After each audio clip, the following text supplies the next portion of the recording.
So, palang umaga sa lahat. Ngayong umaga po, ngayong araw na ito atin pong i-update yung Tagaytay Mendez Flyover kung ano na po ang progress ngayon mga bayan. Kasi nag-update tayo noong last month pa, no? Atin pong silipin dahil bago magpasko or ngayong November, baka bubuksan na po yan mga bayan dahil konti lang po ang kulang dyan sa Tagaytay Mendez Flyover. Samahan niyo po si Porca Studio sa ating panibagong update ngayong araw sa Tagaytay Mendez Flyover mga bayan. Let's go!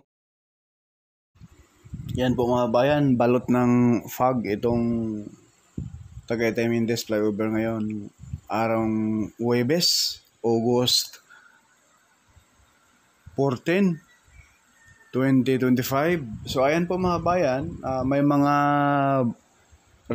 bakod na rin yung gilid, no?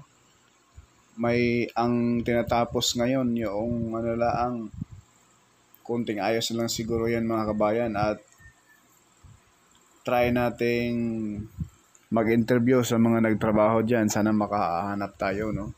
So ayan po, hindi visible ngayon masyado itong Tagaytay Mendez Flyover. Sana maya konti mawala na itong fog.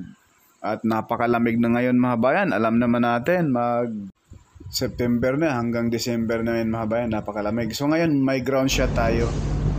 Good morning po mga bayan. Narito po tayo sa Tagaytay Mendez Flyover. So ito po yung way na ito ay galing po ng Nasugbu, Batangas. So ito yung papuntang Tagaytay Flyover.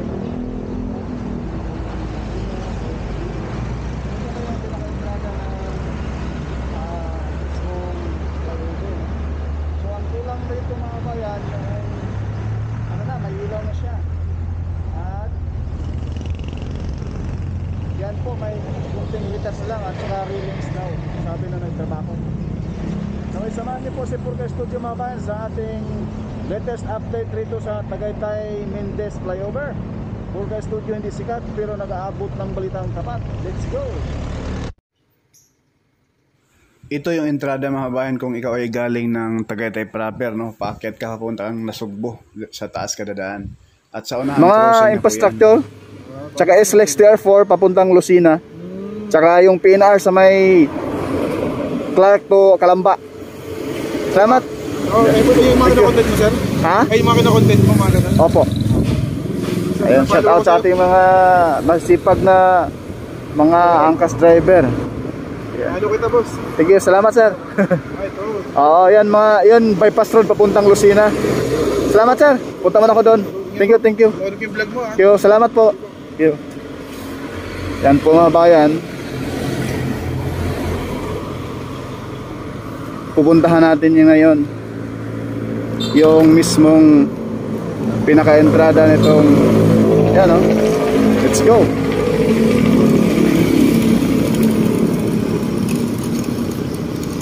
Itong flyover na yan, dito nagkakaroon ng traffic sa portion na ito dahil sa ayan, tapos na pero hindi pa pinapadaanan, hindi pa talaga hindi pa, ayan, may mga may mga lamppost na, ayan, may mga lamppost na rito.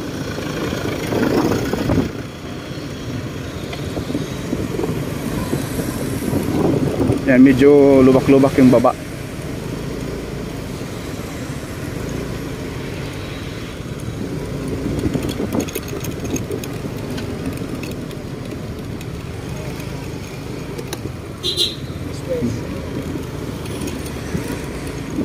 Yan. Ito mga bayan. Pupuntahan natin yung ilalim.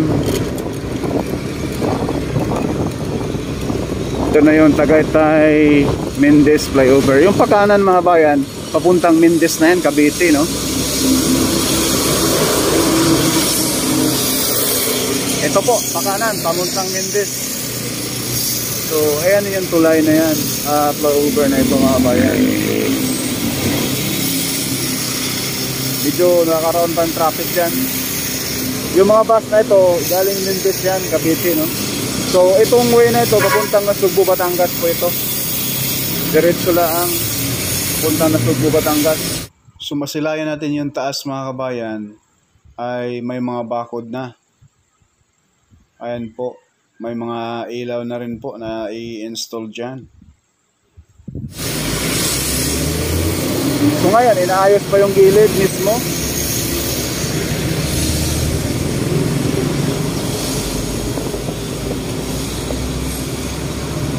Yan, yung gilid mga kabayan, inayos na.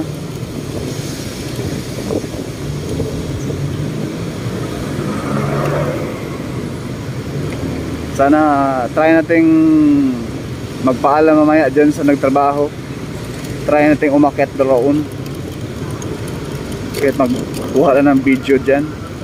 So ayan po mga kabayan, inayos na yung ano rito. May ano pala sila, nilagay na.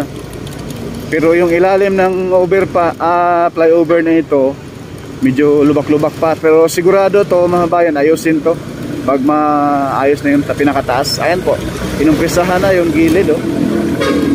Yan, inayos na. May mga ano na po rito mga kabayan. Yan.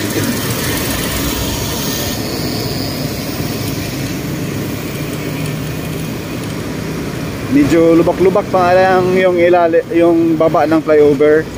Pero ayusin naman po ito. Sigurado yan 100%. Siguro bago magpasko, itong areang ito, aspaltado na po ito. At makinis na. Mas makinis pa sa mukha ng mga politiko. Mas makapal pa ang simento rito sa mukha ng mga politiko. So ngayon, ito yung pinaka-end dyan sa unahan na flyover na ito mga kabayan. So ang tanong dyan, ito kaya ay makakatulong sa traffic rito sa Tagaytay, lalo na pag ano pag mga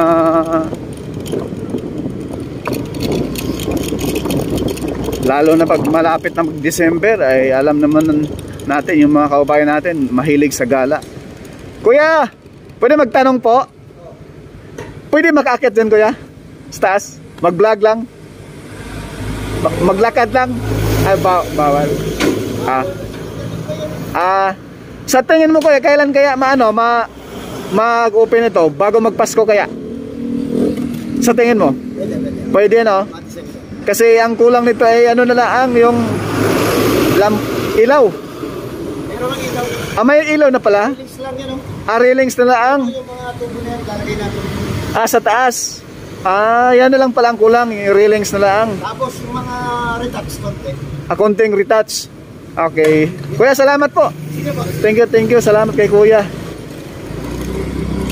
So, sigurado mga bayan, bago magpasko, sabi ng nagtrabaho rito ay posibleng open na. Kunting retouch na lang ang kailangan rito, no? So dito mga bayan, tabi muna tayo at balikan natin. Ipakita ko lang sa inyo yung itong way na ito, papuntang ano po ito mga bayan, papuntang Nasugbu, saka Twin Lake at mga high-end subdivision dyan, no? Ito ba yung pinakataas mga bayan? Ngayon, kumbaga inaabangan natin yung mawala yung fog kasi halos hindi makita yung flyover napakakapal na ng fog at saka ang lamig na rito mga kabayan.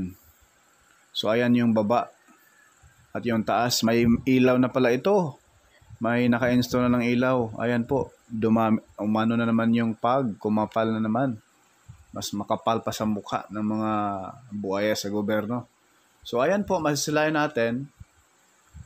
Sabi ng ating na-interview ko kanina na konting retouch na lang sa taas. Ayan, ang tanong ko, bakit may mga portion sa taas na sobrang lapad? At ayan po doon sa unahan, no? Ay napakakipot. Ba't ganoon mga kabayan? Pansin nyo ba mga kabayan? Diba? Ayan, no? Doon sa unahan. At dito sa baba natin, ang lapad. At doon sa unahan ay salubungan lang yung sasakyan drone. lumiit roon sa unahan. Ang makakasagot nito mga kabayan, yung architect lang nitong flyover na ito. Bakit ganito yung disenyo? May malapad, mayroong makipot. Comment down below sa mga engineer at mga eksperto dyan, no? Mga architecture, no? Mga kabayan natin. Bakit ganito? Pero at least ay patapos na. Magamit na po ito bago mag-December siguro, Pasko. Diyan sa portion na yan, naguluhan ako dyan. Bakit napakakipot yan? Oh, napakaliit.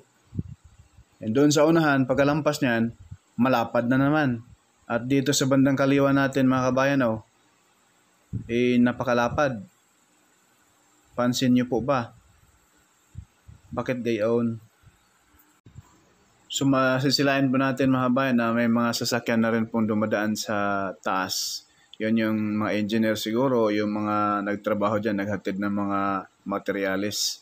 Kasi konting ayos. So yan lang po mga kabayan, ababangan po niyo yung part 2 sa ating video. Puro kay studio hindi sikat pero nag-aabot ng balitang tapat. Maraming salamat at God bless po.